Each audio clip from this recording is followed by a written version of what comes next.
Dipersembahkan oleh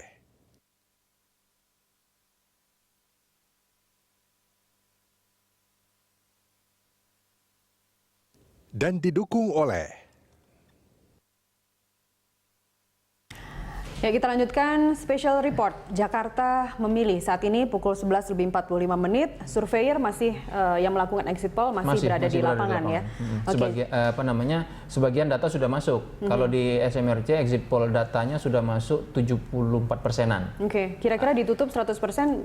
Nanti pas begitu biasanya menjelang jam 1 itu sudah tidak ada lagi yang terpilih secara random. Jadi sekarang tapi sudah kelihatan trennya ya. Artinya sudah. Oke, kita sambil bisa kita tampilkan tuh. Ya, kita sambil menunggu grafis apa kira-kira yang membedakan dari putaran 1 kemarin dibanding dengan jawaban para jawaban para surveyor di lapangan yang didapat dari para pemilih yang sudah memberikan hak suaranya. Kita lihat seberapa jurdil Pilgub DKI hari ini. Ya, sangat jurdil adalah 37%, sementara cukup jurdil sebesar 52,40%. Apa yang terjadi di sini, Mas Jayadi? Apa bedanya dengan putaran 1? Iya, ini artinya kan ada 89%, hampir 90% dari pemilih yang hari ini hadir di TPS yang kita sampel gitu, menyatakan bahwa pilkada berlangsung jujur dan adil.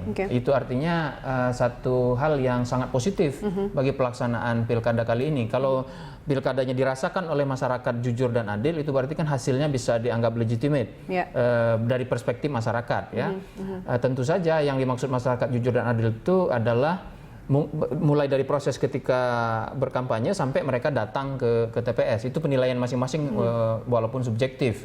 Jadi itu satu tanda positif bagi pelaksanaan pilkada putaran kedua yang penilaiannya tidak berbeda dengan putaran pertama. Putaran pertama juga kira-kira begitulah ya, lebih dari 80% masyarakat pada putaran pertama menganggapnya. Artinya ini adalah tugas bersama dari KPU, dari Bawaslu, kemudian bersama-sama untuk menyelenggarakan pemilu putaran kedua kali ini dengan hasil yang bisa dibilang memuaskan begitu ya. Iya, dari segi prosesnya dianggap jurdil oleh masyarakat. Baik, 7% yang menjawab kurang jurdil ini artinya tidak terlalu relevan begitu. Iya, jadi tentu pasti ada yang merasa tidak puas dengan pelaksanaan itu atau merasa ada kecurangan dan sebagainya. Tapi kalau kita lihat di situ kan jumlahnya secara statistik kan tidak signifikan. Ada 7% dari 100%. Nah, ada lebih dari 90%, lebih dari 89% yang menilai jujur adil.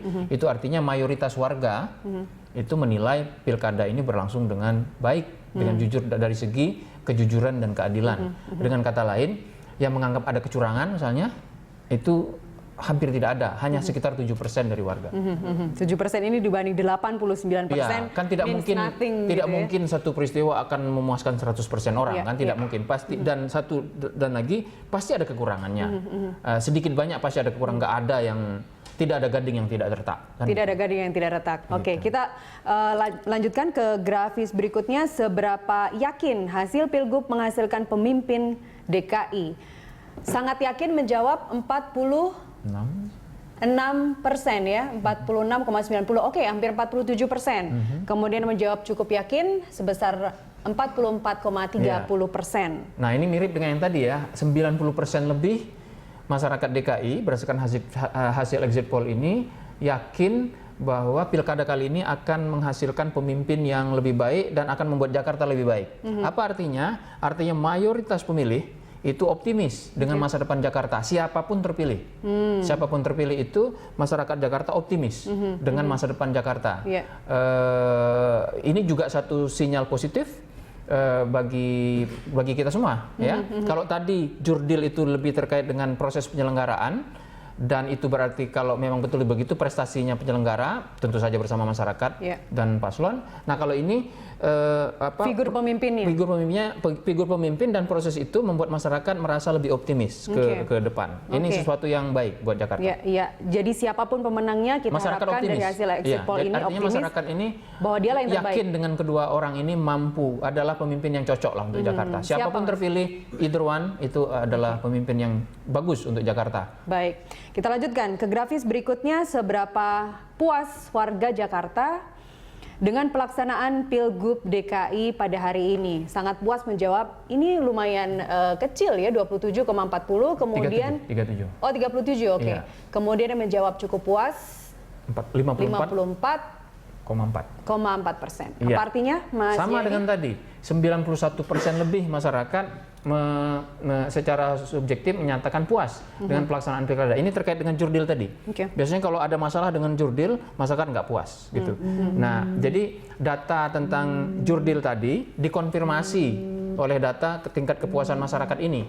Karena itu ini juga menunjukkan bahwa berdasarkan data ini bahwa sampai dengan pelaksanaan pemungutan suara hari ini, masyarakat Jakarta menilai pelaksananya sudah baik dan karena itu mereka puas dengan pelaksanaannya sampai ketika mereka masuk ke bilik suara dan keluar dari bilik suara. Itu masyarakat menyatakan tidak ada masalah. Ya, data yang belum masuk meskipun belum 100% masih naik turun tapi tidak akan terlalu signifikan perubahan. Iya, kalau dari exit poll kan sudah 75%-an data masuk sampai dengan jam sekarang ini. Kemungkinan besar data yang masuk itu sudah proporsional jadi tidak akan terlalu mengubah angka-angka ini. Apakah dalam exit poll ada disisipin pertanyaan-pertanyaan yang pertanyaan tidak terlalu banyak begitu ya, tapi ada nggak yang menggelitik misalnya seperti kemarin-kemarin ada isu akan adanya tamasya Al-Maidah segala macam masuk ke dalam exit poll kali ini? Di exit poll kali ini itu tidak dimasukkan. Kita memasukkan pertanyaan-pertanyaan standar seperti alasan mereka memilih, kapan memutuskan memilih, kemudian siapa calon yang menurut mereka memiliki karakteristik paling cocok untuk Jakarta. Kemudian tentu saja ada pertanyaan tentang elektabilitas. Tapi ada pertanyaan siapa, Mas ya? Ada pertanyaan siapa dan ada pertanyaan soal membandingkan kedua pasangan kandidat itu ada. Dalam tapi data-data itu tidak boleh belum sampai kepada kita sekarang karena hanya akan bisa kita analisis setelah jam 1 karena itu ketentuan. Baik. Ketentuan dari undang-undang dan KPU bahwa data-data yang terkait dengan kontestasi itu tidak bisa dikeluarkan sampai pencoblosan suara berakhir. Baik, dari hasil yang sudah terkumpul, dari seberapa yakin, seberapa jurdil, seberapa puas bisa dikatakan bisa dikatakan 90% lebih partisipasinya juga terjadi begitu. Kita bisa bilang. Jadi ini bukan angka partisipasi, tapi ini angka yang menunjukkan tingkat kepuasan masyarakat kepada pelaksanaan pilkada ini, tingkat positif negatifnya evaluasi masyarakat terhadap pelaksanaan pilkada sampai hari ini, mulai dari termasuk sejak masa kampanye itu. Nah, angka partisipasi kita tidak bisa ketahui dari exit poll. Angka partisipasi nanti akan bisa kita proyeksikan ketika kita mengetahui hasil quick count yang akan kita ketahui mulai sekitar jam-jam 3 mungkin nanti. Ya. Tapi apa artinya di atas 90% menjawab seberapa yakin, kemudian cukup yakin, jurdil dan juga puas. Ya itu tadi, jadi evaluasi masyarakat artinya sampai hari ini positif terhadap pelaksanaan pilkada ini. Bukan hanya positif, masyarakat juga punya sikap yang positif terhadap hasilnya. Karena itu tadi, ketika diproyeksikan hasil itu ke depan, kan pilkada ini untuk masa depan sebenarnya kan, untuk memilih pemimpin mereka selama 5 tahun ke depan. Nah, mereka optimis.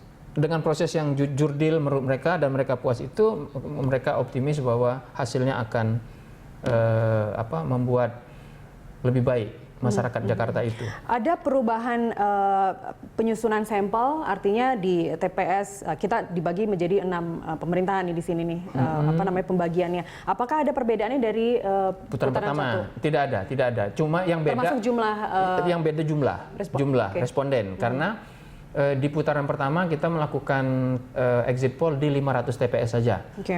Dan setiap TPS itu ada 2 responden yang dipilih secara random. Itu berarti pada putaran pertama hanya ada 1.000 responden. Pada putaran kedua ini kita melakukan exit poll di 1.100 TPS, lebih dari double dari yang lalu, 1.100 TPS, dan kita ambil 2 supaya hasilnya lebih reliable, lebih precise, lebih presisi. Karena begini, menurut survei-survei, terutama survei SMRC kemarin, sampai dengan beberapa hari menjelang pencoblosan hari ini, gap antara pasangan nomor 2 dengan pasangan nomor 3 itu cenderung makin mengecil gitu ya. Nah, kita mengantisipasi kalau nanti selisih antara keduanya itu sangat tipis ya. Karena itu supaya nanti quick count itu bisa memproyeksikan hasilnya, kita harus memiliki margin of error yang sesedikit mungkin. Ya, harus di bawah 1%. Supaya kalau selisihnya tipis kita bisa tahu siapa yang menang. Kalau tidak kita nggak tahu tuh siapa yang menang. Putaran 1 kemarin margin of error? Margin of errornya putaran 1 itu di bawah 1% juga, di kisaran 0,7 kalau tidak salah. Kalau sekarang dengan 1.100 TPS itu diperkirakan margin of error yang akan kita kalkulasi nanti adalah di kisaran 0,45%, kurang dari 0,5%. Itu artinya kalau selisih antara paslon 2 dan paslon 3 itu hanya sekitar 1% saja, itu berarti kita masih bisa memproyeksikan siapa pemenangnya. Kalau margin error kurang dari, kalau margin errornya 1%, maka kalau ternyata dalam quick count kita menemukan selisihnya itu sekitar 1%, maka kita tidak bisa memprediksi siapa yang memenangkan. Tapi apakah hal ini dari hasil yang kita dapat sampai saat ini itu sudah dibaca dalam survei-survei sebelumnya? Hasil belum, itu kan baru perkiraan ya. Itu baru perkiraan. Karena survei-survei itu menunjukkan kecenderungan yang mungkin terjadi pada hari H kan, itu tidak jaminan akan terjadi. Kita mengantisipasi kalau selisih itu betul-betul tipis gitu. Oke, kita lanjutkan dialog kita Mas Jayadi.